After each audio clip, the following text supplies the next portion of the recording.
Pronto, então, deixa eu compartilhar aqui a tela.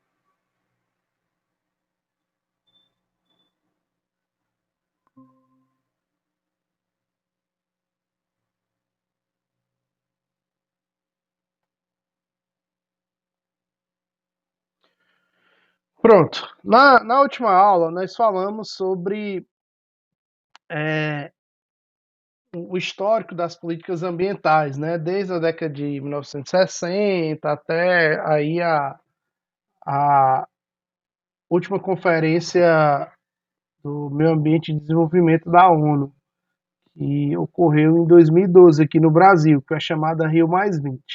Hoje nós vamos tentar entender um pouquinho como é que se dá essa relação entre homem e natureza, certo?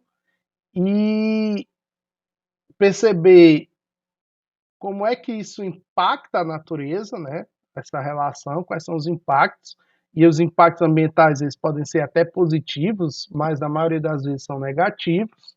E a gente vai tentar fazer lá no final uma correlaçãozinha entre a ação humana, a degradação da natureza e quais são os impactos dessa degradação humana. Tudo bem?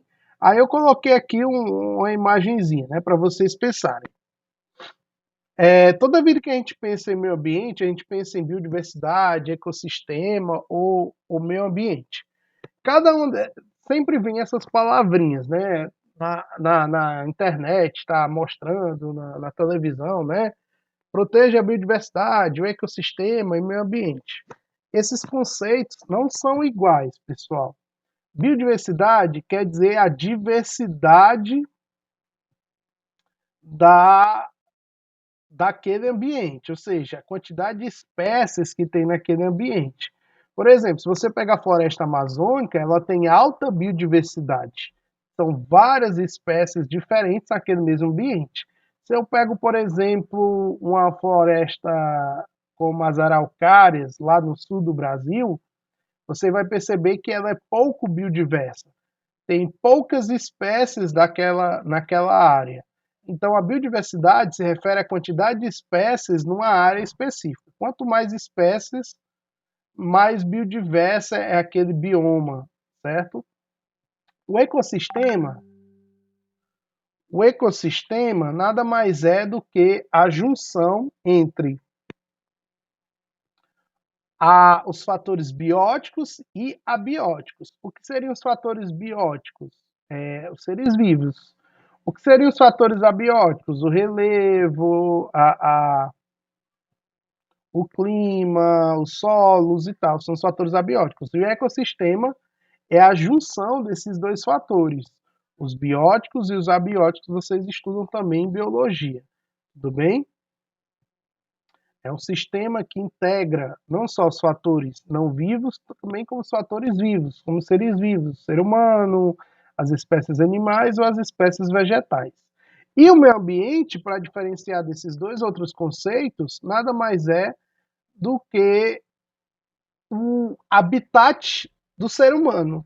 Então, toda vez que você ouvir falar em meio ambiente, você já sabe que é o habitat do ser humano. Lembra que habitat é o local mais apropriado de uma espécie. Como o ser humano não tem um local necessariamente apropriado, ele consegue se adaptar em vários ambientes, aí nós chamamos que toda a superfície da Terra, onde o homem ocupa, onde ele se instala, onde ele cria suas relações sociais, nós chamamos isso de meio ambiente. Então, toda vida que disser assim, proteja o meio ambiente, não sei o que, o meio ambiente, não é só floresta, não. É todo aquele espaço onde o homem vive, tá certo? Vamos para frente.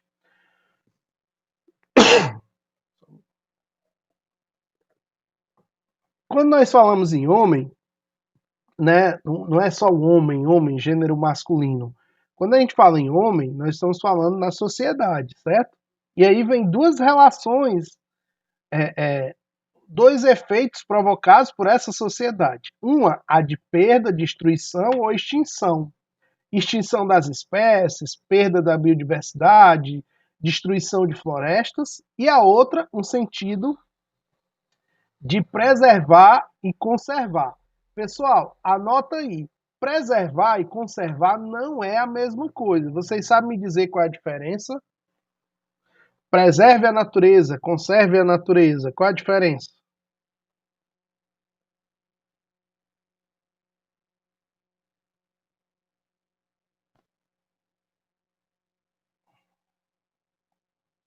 Vocês sabem me dizer?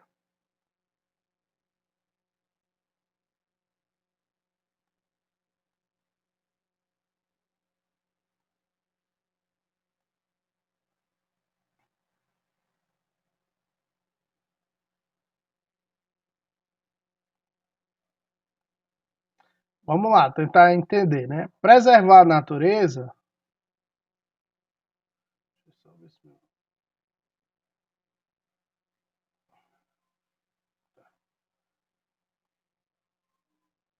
Preservar a natureza se refere a você não mexer, deixar como está, certo? Você deixar nas condições em que aquele ambiente está, certo? Sem modificá-lo. E conservar pressupõe um uso. Obviamente você vai usar de maneira racional, tá certo? Então preservar é deixar como está, certo? Não modificar. E conservar pressupõe um uso. Então, por exemplo, eu dou sempre esses exemplos absurdos. Tem lá na caixa de leite, preserve a caixa de leite ou conserve o leite. Conserve quer dizer o quê? Que você vai usar o leite, né? Usar, vai beber. Mas quando você abrir a caixa de leite, você vai colocar dentro da geladeira. Por quê? Porque naquelas condições ele dura mais, ele se conserva mais. Mesmo você usando, ele tem uma durabilidade se você usá-lo de maneira correta. É a mesma coisa em relação à natureza. Eu posso. Oi. Tipo, preservar a saúde do planeta de todos os seres vivos que vivem nela, né? É, só que na verdade, quem falou? A Naira, Naira. Só que na verdade, Naira, tem um problema, né? Existem alguns ambientes que você tem que preservar, mas sim, você não vai preservar tudo. Porque se você preserva tudo, pressupõe que o ser humano não vai usar nada, entendeu? Então a ah, gente sim. a gente volta a um estado meio primitivo. Então, isso pelo menos nas condições atuais da humanidade, isso é impossível a gente só preservar, né? É, é, Uhum, então, assim, isso é importante. Muitos ambientes, muitos espaços precisam ser preservados. Por quê? Porque eles têm uma função para o planeta, né? Para o nosso meio ambiente. Por exemplo, se eu pensar as margens de rios, eles têm que ser preservados. Eu não posso ir lá desmatar as margens dos rios. Por quê? Porque se eu desmato, o rio vai lá e seca, modifica o clima local e isso vai afetar as nossas condições de vida. Se eu vou lá e desmato a floresta, né, queima a floresta, desmato a floresta, aquilo vai modificar as condições locais dos rios, do solo, do clima, e isso vai trazer consequências ambientais para a gente também. Então, essas áreas precisam ser preservadas. Agora, outras áreas eu preciso conservar. Por quê? Porque o ser humano vai ter que usar, não tem como. Ele vai ter que habitar, ele vai ter que tirar o seu sustento dali. Então, é importante essa distinção, né, entre preservar e conservar. Agora mesmo eles criaram um projeto para ocupar ali a área da duna da Sabiaguaba. Aí você vai dizer, ah, professor, mas é só areia. Não, não é só areia. Todas aquelas dunas, elas servem para recarregar os rios, os aquíferos, servem lá para as espécies, para a vegetação, ela ameniza o clima da cidade. Então, se eu vou lá e construo um empreendimento e ocupo toda aquela área, eu estou afetando as condições ambientais do fortalezense. Então, tem áreas que são para preservar e tem áreas que eu preciso conservar. Naquele caso, eu preciso preservar, eu não posso lá desgastar tudo, certo? É isso. Então, só lembrar, conservar pressupõe um uso, só que um uso de maneira racional, né?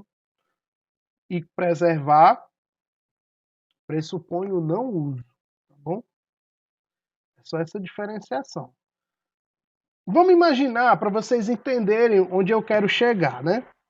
A gente está pensando em sociedade e natureza. O que é isso aqui que eu estou mostrando? O que é isso? Pode falar aí no microfone. É um átomo. Show! Quem falou? O Rian. Rian, perfeito. Falem, por favor, senão eu tô achando que eu tô aqui sozinho e vocês gasearam a aula online, certo? Perfeito, Rian. É um átomo, né? Um conjunto de átomos forma uma Molécula? Isso. Um conjunto de átomos forma uma molécula. Um conjunto de moléculas forma uma Célula? antes, Uma... uma organela, certo? Aí, o conjunto de organelas forma. Aqui tudo são organelas, né? Que vocês estudaram na biologia, não é isso? Cada um tem uma função na célula, não é isso?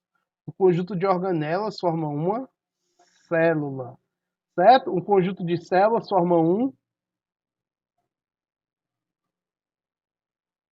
Organismo? tecido. Tecido. Um conjunto de tecidos forma um Órgão? órgão. Entrou alguém, deixa eu só. Acho que entrou direto. Deixa eu voltar aqui. Então, um conjunto de tecidos forma um órgão, né? O coração aí. Um conjunto de órgãos forma o quê?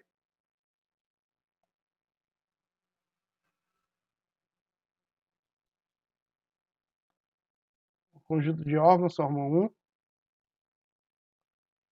sistema. E um conjunto de sistemas forma um organismo, certo? Então aqui é o organismo. E um conjunto de organismos forma uma população. Um conjunto de organismos da mesma. Exatamente. Um conjunto de organismos da mesma espécie, beleza? E um conjunto de populações forma o quê?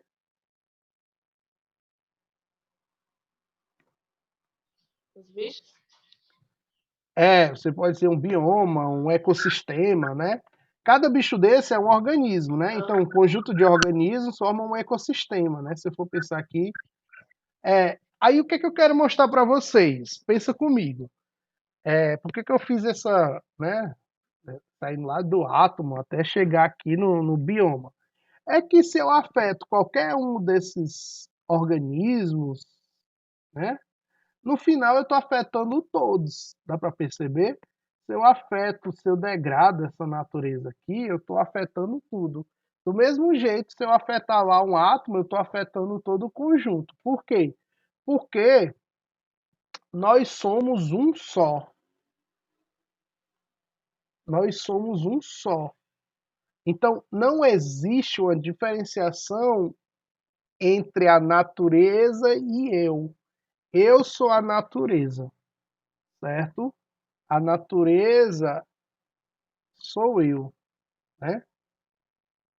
Então isso quer dizer o quê? Que se você afeta algo, seja o solo, os rios, o ar, você está afetando todos nós, não está afetando um organismo só, está afetando tudo, entende? E aí vem a ideia de meio ambiente. A gente olha o meio ambiente em paisagem natural e a paisagem humanizada. O que seria a paisagem natural? Seria a paisagem que não foi modificada pelo homem. Hoje existem poucas paisagens naturais. E o que seria a paisagem humanizada? Uma cidade de Fortaleza, uma paisagem humanizada. É toda a área, né, todo lugar que já foi modificado pelo homem. Beleza? E aí vem a ideia de como o homem se apropria dessa paisagem, como ele se apropria da natureza. Existem duas relações. Existe uma relação mais antiga, e que alguns até tentam resgatar, que é aquela ideia, que é a própria ideia do desenvolvimento sustentável, que é resgatar, de que o homem está espiritualmente ligado à natureza. A natureza é o homem, a natureza sou eu. Que é a ideia de natureza internalizada, certo? É uma ideia de natureza internalizada. Tranquilo? Então hoje, por exemplo, você imagina que as sociedades tribais, eles cultuavam deuses, e esses deuses, eles estavam diretamente relacionados à natureza. Era o deus da chuva, era o deus do vento, era o deus do vulcão, certo? Então esses deuses, eles tinham emoções que acabavam sendo eventos da natureza para aquelas sociedades tribais. É porque chovia demais, ou porque fazia seca. Então, tudo aquilo exaltava as emoções dos deuses. Então, existia uma ideia de que a natureza era um deus, né? De que a natureza estava internalizada ao ser humano, ele estava ligado ao ser humano, certo?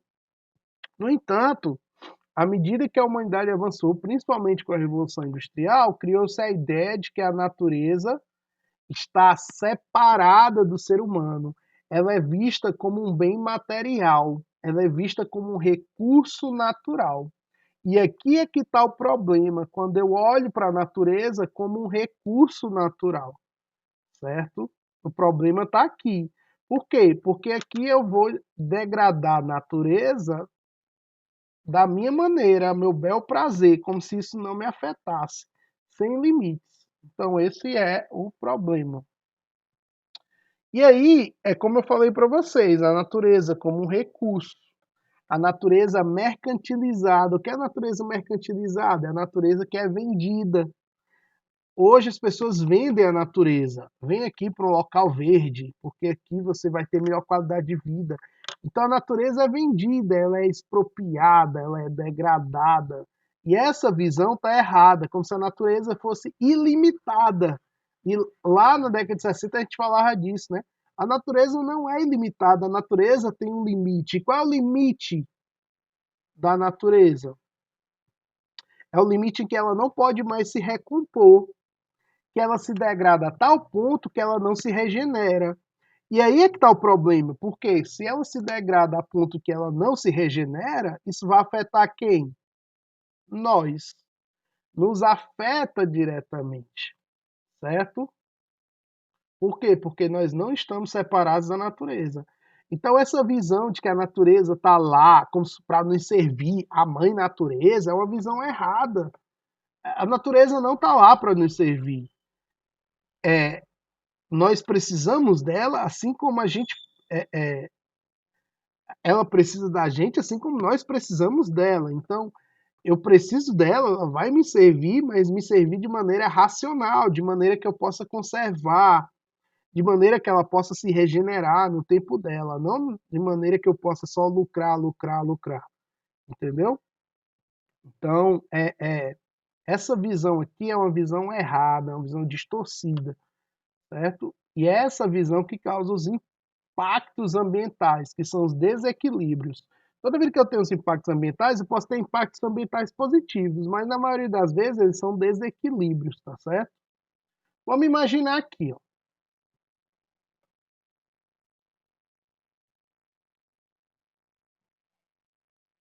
Deixa eu ver aqui uma coisa, tem alguma pergunta. Tá dando para entender, né, pessoal?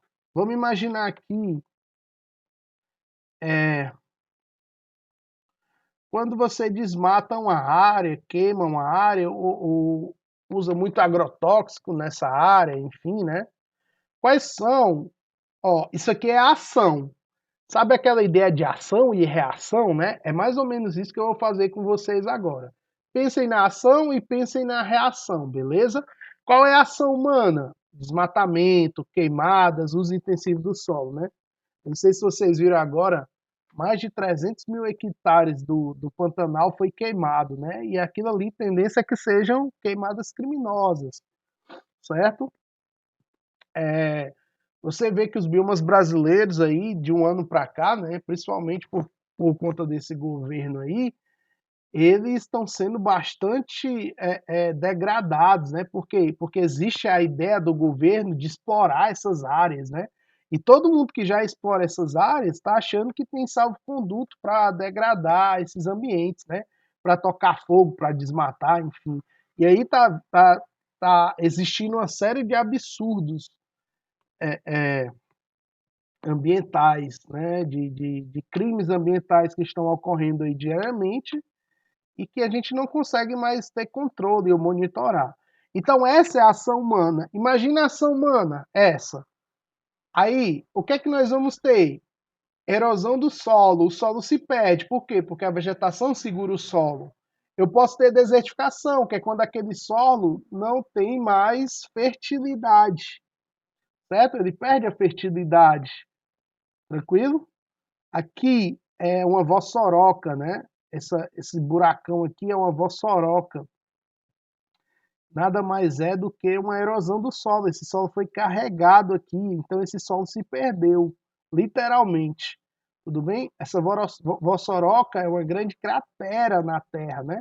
Então vieram as chuvas, não tinha nada para segurar o solo e esse solo se perdeu, foi embora. E a desertificação, imagina aqui, ó, as áreas mais sujeitas à desertificação são as áreas nordestinas, ó. O Ceará, a região ali de Irauçuba, né, o Sertão Central, Piauí, essa regiãozinha de Gilboés, todas são áreas de desertificação, propensas à desertificação. Ora, essa ação humana provoca uma degradação ambiental e a degradação ambiental provoca uma reação. Qual é a reação? Você perde as espécies, perda da biodiversidade, e você perde a capacidade do ser humano se sustentar, que é a soberania alimentar das populações, certo? Então, se você perde solo, se o solo se torna infértil, aquela população não tem mais como se sustentar. Imagina que no sertão nordestino eu tenho mais de 12 milhões de pessoas que vivem da terra. Se esse solo não servir mais para plantar, essas pessoas vão passar fome. Isso é soberania alimentar das populações. Beleza? Vamos imaginar outra ação. Quando o homem vai lá, impermeabiliza o solo, desmata as áreas de rios, né, as margens de rios, ou ele faz isso aqui, né, ó, impermeabilizou solos, canalizou rios, enfim, certo? Soterrou rios, né? O que é que eu vou ter? Eu vou ter as inundações nas áreas urbanas, não é verdade? Isso aqui é o impacto. Quando vem a chuva, não tem por onde essa água escoar, tranquilo? E aí eu tenho os danos materiais e sociais, as casas que são alagadas, as pessoas que morrem por conta dessas chuvas intensas, beleza? Vamos imaginar aqui um outro impacto, a poluição atmosférica, industrial, urbana, os carros, as indústrias, emissão de combustíveis fósseis como o dióxido de carbono, o gás metano, o dióxido de enxofre, o clorofluorcarbono, ou seja, os vários tipos, né, de gases que estão sendo emitidos aí, né, que estão poluindo o ar. Aí eu tenho várias, a gente vai falar isso aqui na próxima aula. Eu tenho vários impactos. Eu posso ter aumento de temperatura nas cidades, são as chamadas ilhas de calor. Eu posso ter como é que eu posso dizer, a poluição que fica barrada na superfície, que se chama de inversão térmica. Eu posso ter chuvas ácidas em algumas áreas. Eu posso ter o buraco na camada de ozônio, que é quando o ozônio que filtra os raios ultravioletas ele se perde na estratosfera, ou então o efeito mais catastrófico, que seria o aquecimento global, que é a ampliação do efeito estufa. Quais são as consequências? A primeira consequência é que fica ruim de viver nessas condições, desconforto térmico. E a outra consequência é que isso causa um problema direto à saúde. Olha aqui, ó. Esse quadrozinho eu adoro, porque diz assim, ó, quando você tem altas concentrações de monóxido de carbono, ele é um gás asfixiante, pode te provocar tontura, danifica o coração e em doses elevadas conduz à morte. O dióxido de enxofre irrita as mucosas dos olhos, asma, efizema e diminui as resistências às infecções. Os metais pesados. E tudo isso aqui, pessoal, aí às vezes você está na cidade e tem uma dor de cabeça, aí você pensa que é por outro motivo, às vezes não, é poluição. Você está numa área muito poluída, você tem irritação, tem problema com asma, aí você pensa que é porque você nasceu assim ou porque você fez algo errado. Não, às vezes você só está num ambiente altamente poluído, certo? Então imagina quantas pessoas não morrem por conta da poluição das cidades. Fizeram um estudo em São Paulo e disseram que você está lá na cidade de São Paulo, só você estar lá é como se você fumasse 2 cigarros por dia. Ou seja, só você respirar o ar. Dá para entender? Então, imagina isso. Ó, eu respiro o ar e nem fumo, né? Não sou fumante. E minhas condições são como a de um fumante, né? Tem o pessoal que corre na margem na beira da estrada, né? Faz Cooper, faz ginástica, né? Na beira da estrada e está respirando toda aquela poluição, né? Então ele acha que está fazendo bem à saúde, está fazendo mal à saúde dele ali, né? Então, isso são os impactos provocados pela poluição atmosférica. E para finalizar, quando a gente tem os dejetos industriais urbanos, de fertilizantes, né, dos agrotóxicos, enfim, ou não tem a destinação adequada do lixo, eu tenho contaminação do solo, contaminação dos lençóis freáticos, que é do subsolo, da água do subsolo, e dos rios. Isso causa problema de abastecimento de água para as populações, né? Tranquilo?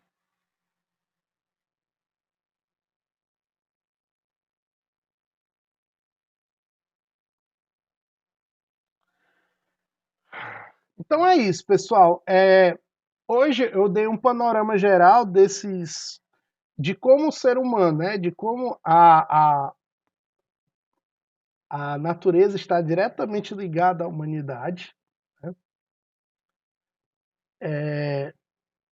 Existe uma frase, né, do de um cacique da tribo de Seattle, nos Estados Unidos, né, que na verdade não é uma frase, ele fez um discurso quando houve aquela ocupação dos americanos na faixa oeste do país. Então ele dizia o quê? Que o ser humano acaba com tudo, né? Tudo em nome do dinheiro. Só que aí um dia ele vai ver que com dinheiro pode se comprar tudo. Só que você não compra saúde, certo? Você não come o dinheiro, né? O dinheiro não te traz saúde, ele não compra saúde, tudo bem?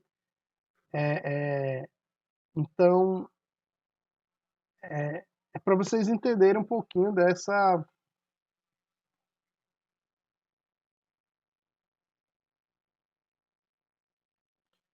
Deixa eu só ler a frase aqui bonitinho para vocês, né? Que aí fica melhor. Ele diz assim, né? Quando a última árvore, quando a última árvore estiver cortada, quando o último rio estiver poluído, quando o último peixe for pescado, vocês vão entender que o dinheiro não se come, certo? Tudo bem? Então é basicamente essa filosofia hoje, quando a gente trabalha a questão ambiental. Você não come dinheiro, né? Então você imagina os impactos ambientais e sociais que, que, que nós tivemos por conta da mineração ali em Minas Gerais, né? Ali na região de Brumadinho e Mariana. Então, poluiu-se os rios, poluiu o solo, matou centenas de pessoas por conta de uma atividade econômica que nem beneficiava diretamente a população, certo? É, é, isso é um exemplo só, um exemplo, tá certo? Então, assim, é, e aí no final a gente começou a ver como é que dá essa ação e reação, como é que se dão esses desequilíbrios. E na próxima aula a gente vai falar especificamente de alguns deles e nós vamos resolver algumas questões também para vocês entenderem como é que isso cai nas provas, tá bom? No mais, eu espero que vocês tenham entendido. Fica aberto para as perguntas agora, se vocês não entenderem alguma coisa ou podem falar, citar algum exemplo.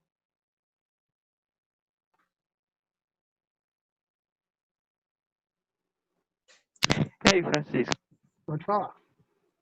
fugindo um pouquinho aqui do tema da aula. A nota de geografia tá sem nota lançada lá por quê? Tá bom. Eu ia falar isso aí no final, né? Assim, pessoal, como eu recebi atividades em todos os cantos, né? Por e-mail, por WhatsApp e tal, e eu estou resgatando tudo isso, certo? Além das notas das provas que a gente recebeu agora, né? Em agosto. Então, o que é que eu estou fazendo? Eu não fechei a nota. Eu fechei a nota do primeiro, mas eu não postei. E estou fechando as notas do segundo. E quando eu fechar as duas, né? Quando eu fechar essa do segundo, eu vou postar para vocês. E também vou postar uma atividade de recuperação paralela também. Tá certo?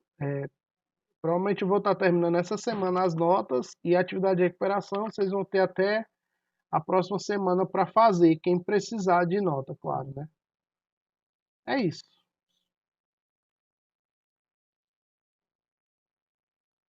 Tudo bem? Deu para entender? Entendeu? Show de bola.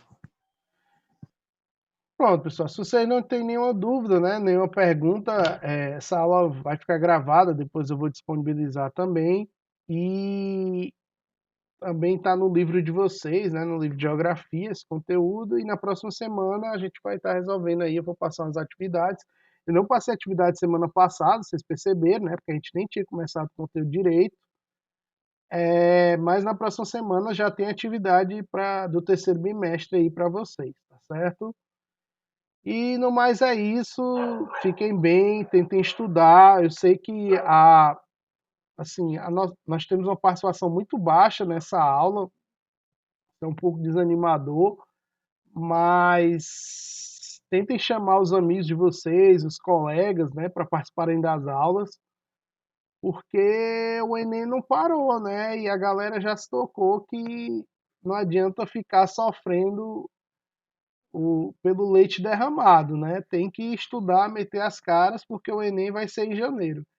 Então, é meio desanimador quando a gente não vê uma adesão muito grande dos alunos. Eu não sei se é por conta do horário, enfim, tá certo? Então, depois vocês conversem aí com os amigos de vocês, os colegas, para eu vou falar também com a coordenação aí para dar uma sacudida no pessoal, porque senão vai ficar ruim para vocês lá na frente. Tudo bem? É isso, pessoal. Um abraço, fiquem bem, até a próxima semana. Bom dia.